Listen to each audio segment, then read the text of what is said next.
Well, good morning, everyone. It is great to see you all. My name is Darren Dreger. I serve on pastoral staff here at our church. And Merry Christmas. And Merry Christmas Eve to those that need to hear that. Yes, I know. So today is December 23rd. If you haven't checked your watches or your phone yet, today is December 23rd.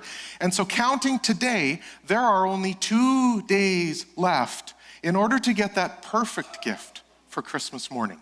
There's today and there's tomorrow. And then your family will truly know what kind of a gift giver you are. Now for some of us, Christmas only being 2 days away is a bit of a relief. For some of us, Christmas only being 2 days away is a bit of a panic. So this morning, we're continuing our Christmas series, Unexpected Christmas. And we've been looking at how God uses unexpected people and God uses unexpected circumstances to bring about Christmas, both back in Jesus' day and in our day today. And we've been holding to kind of our Advent themes of hope and of love and of joy over the past few weeks. And so today I'm preaching about peace. And that's kind of ironic because, like I said, there's only 2 more days until Christmas. So as a Christmas peace exercise, do this with me. Breathe in, breathe out. Breathe in, breathe out. For some of you, that's calmed your heart rate down. For some of you, you're ready to pass out. So peace seems to be a bit of a scarce commodity in the world around us. And peace seems to be a little bit elusive in our lives as well. It comes and it goes. We love the idea of peace at Christmas. We sing carols about peace. We put peace on Christmas cards. We decorate our homes with the word peace. But somehow in our everyday lives, it's a little hard to find. It seems to me that we want to find peace in 3 areas of our lives. We want peace globally. We want to know that there won't be war in our country. And actually, there are many people in the world that wake up every day wondering if war will be in their country. We're lucky here in Canada. We don't face that. We want peace globally. We want to know that the economy isn't going to crash. We want peace globally. We want to know that the climate will be okay and that we will have clean drinking water and that we'll have clean air to breathe. We want to know that there is global peace, the global peace of things that we want. We also want peace in the world around us, our little world. We want peace in our jobs. We want to know that we're not going to be laid off. We want peace with our coworkers. We want to be respected in the work that we do. We want peace with our boss. We want a healthy work environment. We want peace with our families. We want peace in our families. We want peace with our parents and with our children. We want peace with our siblings. And then last, we want peace in our person, in our spirit. We want peace deeply present within. We want peace from our past, our hurts, and our failures. We want peace in our present reality, and we want peace for our future. And peace is something that God announced had arrived because of the birth of Jesus. The angels announced it to the shepherds. You know what they said. They said, peace on earth, goodwill to all mankind. But that peace kind of seems a little bit elusive, and we'll look at that today. Peace isn't something that we can conjure up ourselves. Peace isn't something that we can try to make ourselves, because peace, it ebbs and it flows, and it's not only dependent on ourselves, it's dependent on the world around us. And we need more than the peace that the world offers. So when we think of what the Bible says about peace, and Jesus being the bringer of peace, well, I think it kind of pricks up our ears. We kind of pay attention to it. So let me share with you the tradition of Tecanoque. The tradition of Tecanoque. Every year in the Andean mountains near Peru, the local people participate in the festival of Tecanoque.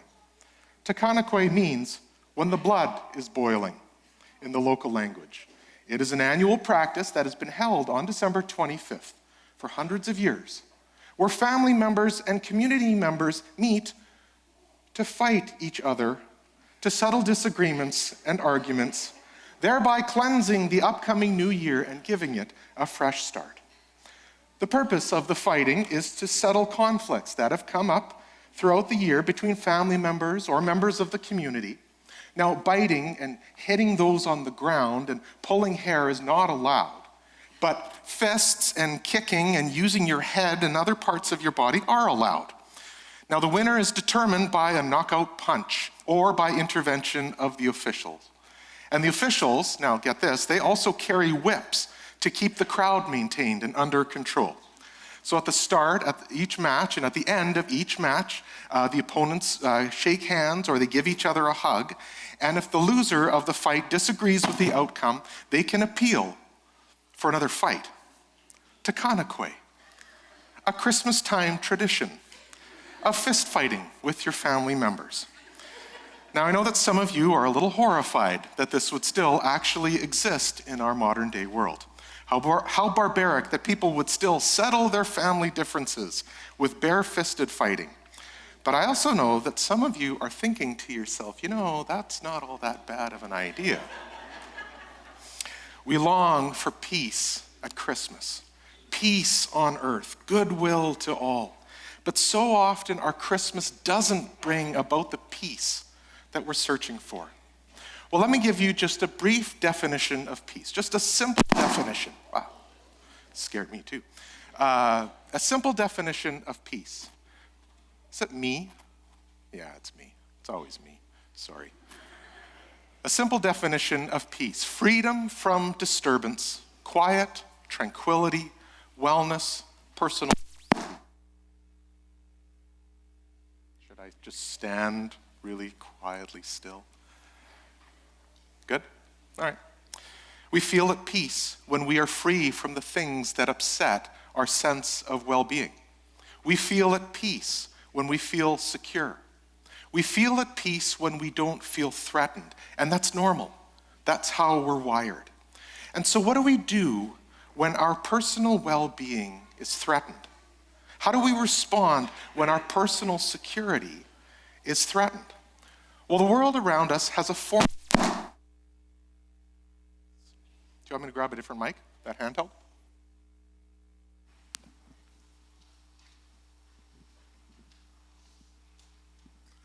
Great, then I can take that thing off my ear. So what do we do when our personal well-being is threatened? How do we respond when our personal security is threatened? Well, the world around us has a formula for achieving peace, and it's this: peace comes through war. We achieve peace through war or through threatening war. And there's lots of examples in the world around us. The world around us builds up walls to achieve peace. The world around us buys guns, bigger and bigger, to achieve peace. We develop weapons that are better than the other country's weapons in order to achieve peace. The world around us lines up tanks and missiles on borders, all in the name of peace. All throughout history, we have gone to war to achieve peace, to achieve national self-security. And right now, you might be tempted to feel a little self-righteous that I'm not that kind of person, but let me bring this just a little bit closer to home. When your peace is threatened, when your personal security, your tranquility, your wellness is disturbed, you also go to war. When we don't have peace in our little world around us, we go to war. When there's not peace in our workplace, we go to war against our boss and our supervisors or the system that we work in. We fight for our rights. When things are going on around us that aren't fair or that aren't equitable or that threaten your personal security, you go to war. After all, that's how unions were started, because there wasn't fairness to the workers. And unions continue to go to war against management, all in the name of peace. I should know. I was part of the Teamsters Union in Calgary when I worked for UPS. You've heard of Jimmy Hoffa, right? Yeah, that's his union. It's kind of crazy. Now, what about your family? Well, when our sense of well-being is threatened in our families, we go to war. You might be facing a family gathering this Christmas that looks a little like a war zone because of past hurts or of disappointments or of failings. What about your marriage? When we have disagreements with our spouse and our sense of self-security is threatened, or at least we think that it's threatened, we go to war. We go to war to tip the balance of power in our favor. We want peace. Deep within us, we want peace, but we go to war to try and achieve it. And so we think that we need to fight our boss, or we think we need to fight the system, or we think we need to get rid of our spouse and get a shiny new one. We think that we need to argue with our family members into seeing our perspective. And it's not because we're stupid. It's not because humanity is unenlightened throughout all of history. It's because it's who we are. It's ingrained in us. It's instinctive, and it's been proven effective. And so we go to war to achieve peace. We often think that peace can only be accomplished through war, and generally that's been correct. Peace comes at the expense of something else. If we want security, that is, if we want to feel secure against our adversaries, we go to war to achieve it. But Jesus brings a different kind of peace. And the peace that he brings is that we can experience peace in the midst of the conflict. We don't need to go to war anymore. When our personal security is threatened, when our sense of self-being has been shattered because of circumstances, Jesus brings a peace that the world cannot give. We can experience peace in the midst of marriage conflict. We can experience peace in the midst of work conflict or family conflict because Jesus brings us that peace. Jesus doesn't remove the conflict, at least not immediately. He didn't remove the conflict when he was born. Jesus brings peace in the midst of the conflict. So let me draw our attention to part of the Christmas story that really brings this to a sharp point. In the Christmas story, in the narrative of the birth of Jesus, there is a story that brings a sharp contrast between the peace of God and the peace of the world. I have a friend in town. We're very good friends, and our lives have intertwined through many different circumstances. He's not a churchgoer. He knows that I'm a pastor. We get together all the time, and we went for coffee this last week. And he said to me, he goes, "Darren, I got a pastor question for you." And whenever he asks, "Darren, I've got a pastor question for you," I'm like, "Oh yeah, this is going to be a good one." So he says, "Where in the Bible is the Christmas story?" I'm like, "Oh, okay. Well, it's in the Gospels." He goes, the one with the angels and the birth of baby Jesus and Mary and Joseph and the donkey and the stable and all of that. I'm like, "Oh yeah, that's from Luke chapter 2. Oh, okay. He goes, "Because last Christmas, my mother-in-law took it upon herself to read the Christmas story. And she read the wrong Christmas story. She read the one about killing and babies and all of that." And I laughed. I'm like, "Yeah, that one's from Matthew. Yeah, that's not the one that," he goes, "Yeah, my kids are scarred forever. My mother-in-law isn't allowed to read the Christmas story anymore."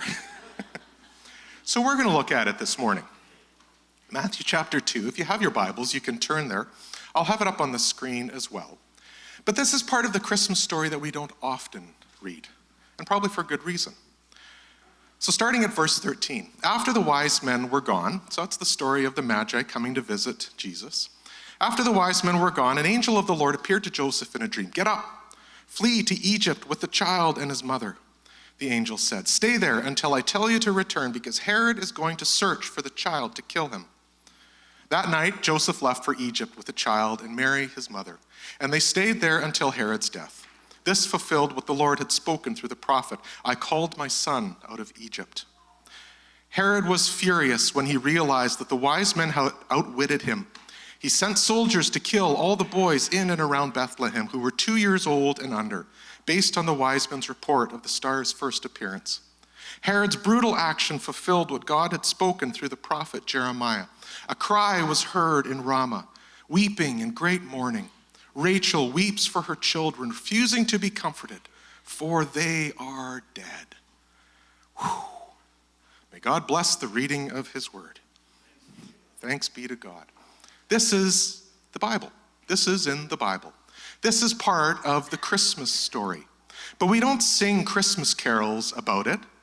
We don't depict the image of this event on our Christmas cards. Can you imagine if this was part of a live nativity? Can you imagine that? It's not, but it's there, and it's recorded in our Bible for a reason. And I think the reason is so that we can see that the peace that Jesus brought emerged in the darkest of places. Something happened because of the birth of Jesus that threatened the king of the day. Something happened to the authority of the word the authority of the world at that time that was so shattering that the world went to war to protect his peace and his personal security. You know, we go to war to achieve peace. Herod did it. Don't be too shocked because we do it too. We go to war to bring about peace. We go to war against our upbringing and how it affected our personal security. And we say things like, I'll never be like my father, or I'll never be like my mother. And we rebel against them, and we rebel against the pain that they've brought into our lives. Or we go to war against that person that wounded us, that hurt us, and we determine in our hearts that we're going to be angry, and we're going to be resentful, and we're going to be bitter, and we plot in our heart to wage war against them.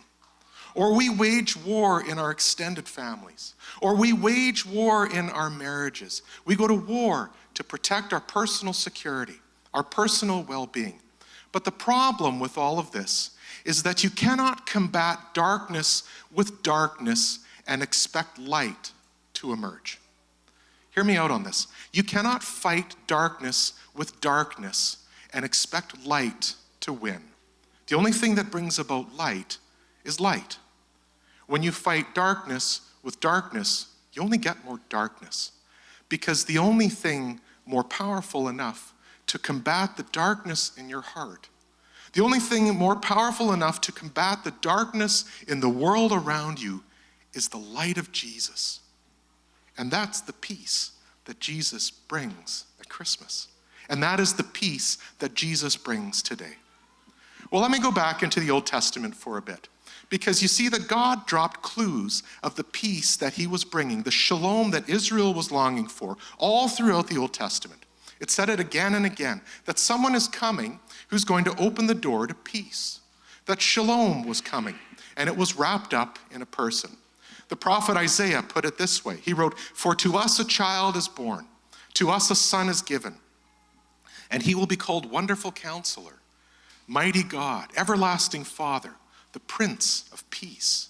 Isaiah is saying that there is a kingdom that's coming, not simply a movement of peace, but an actual kingdom of peace ruled by a Prince of Peace.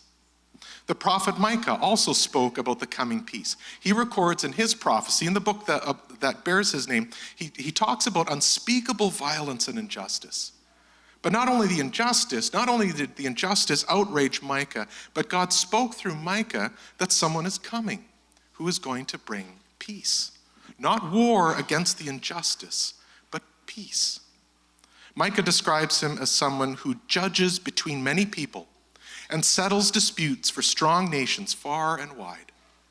Under this person, the nations will beat their swords into plowshares and their spears into pruning hooks. Nation will not take up sword against nation, nor will they train for war anymore. This is the peace that will arrive. This is the kind of pervasive and saturating peace that will be brought into this world. This is the kind of peace that will reverse our natural instinct to go to war to achieve peace. So let's move forward to Christmas. And let's move forward to the birth of Jesus. When God announced his peace, he did it so quietly that we almost missed it. That's how God's shalom, that's how God's peace arrives. It doesn't arrive with a marching band, doesn't arrive to the rulers or kings, doesn't arrive to the military, but it arrived to shepherds, the people with the least amount of ability to bring about peace on their own. It's a subversive peace. It's a countercultural peace.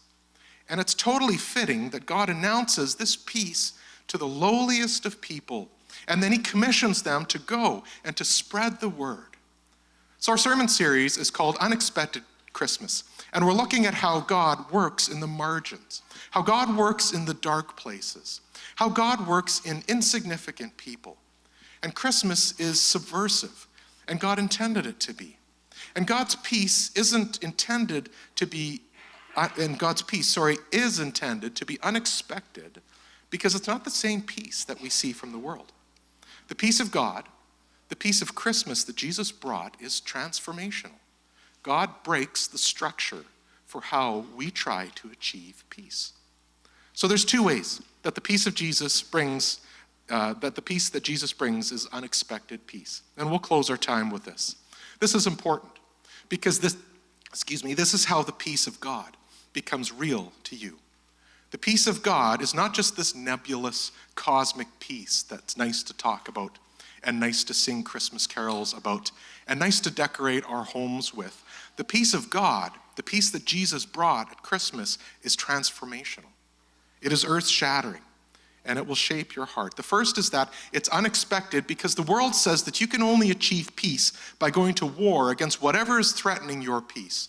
But Jesus says that he brings peace in the midst of the storm, that he secures you in the midst of the storm, that you don't need to go to war anymore to achieve peace because Jesus meets you and he brings his peace, and his peace is greater than the storm that you're facing. Jesus said it in John 16:33. He said this, "I have told you these things so that in me you may have peace. In this world you will have trouble, but take heart. I have overcome the world." Jesus was about to face his crucifixion, and he wanted his disciples, and he wants us to know that the peace that he brings is greater than anything the world can throw at us. Sometimes we'd like to ask, "Jesus, have you met my family?" Or we'd like to ask, "Jesus, are you aware of what's happening at my work? Are you aware of the stress that I'm under? Are you aware of my work environment?" Or we'd like to ask, "Jesus, do you know what happened to me? Do you know what that person did to me? Do you know the wounds that I carry?"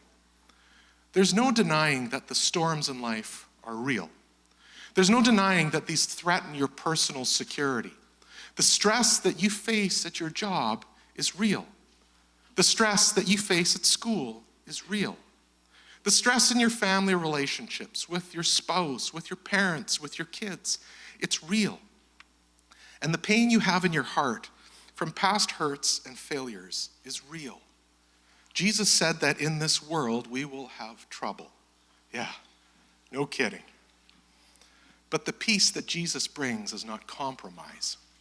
The peace of Jesus isn't acceptance that this is the stress that you're living under and you're just going to need to handle it on your own. The peace that Jesus brings is not humiliation. It's a spiritual peace.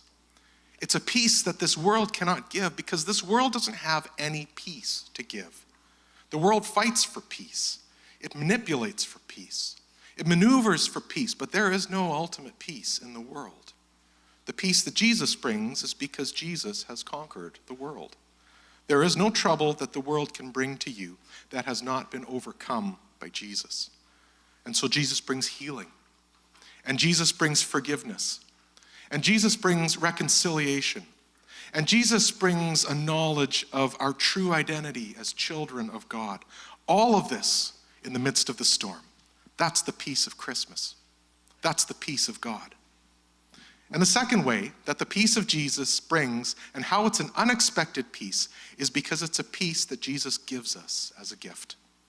Again, before Jesus went to the cross, he gave his disciples probably the greatest Christmas gift they could ever receive. John 14 says this, Jesus said, "Peace I leave with you. My peace I give to you. I do not give to you as the world gives. Do not let your hearts be troubled, and do not be afraid." We carry the peace of God within us. It's given to us by Jesus, and it's worked out through the Holy Spirit. You see, Jesus isn't done announcing peace to this world. The announcement by the angels isn't finished. Heaven hasn't stopped. God's plan is to continue to bring peace to this world, and his plan is to bring it through us. When we are walking in step with the Spirit, when we are living out being sons and daughters of God, it means that we are peace bearers to the world around us. We are the promise of God being fulfilled to the world around us. We are his messenger. God calls us to be part of this unexpected Christmas. He calls us to be part of this subversive movement, this revolution of bringing peace to the broken world. His first job is to bring peace to your heart. And then he wants to bring peace to flow out of you. As a follower of Jesus, I am a bearer of the good news that will cause great joy for many people. Being a follower means that, like the shepherds, I am a recipient of his grace. His gracious favor rests on me. And remember that the shepherds ran to see Jesus, and they fell down, and they worshiped him. And then they couldn't stop talking about what they had seen and experienced, and they told everybody that they met. I'd like to invite the praise team onto stage to lead us in a song of worship. You know, we sing Christmas carols sometimes because they're traditional and they make us feel good, and we like the melody, and we forget about the words. So I would invite you to worship God. Jesus came to earth. Jesus became Emmanuel to bring us peace and to fill us with hope. You can have a seat for a moment.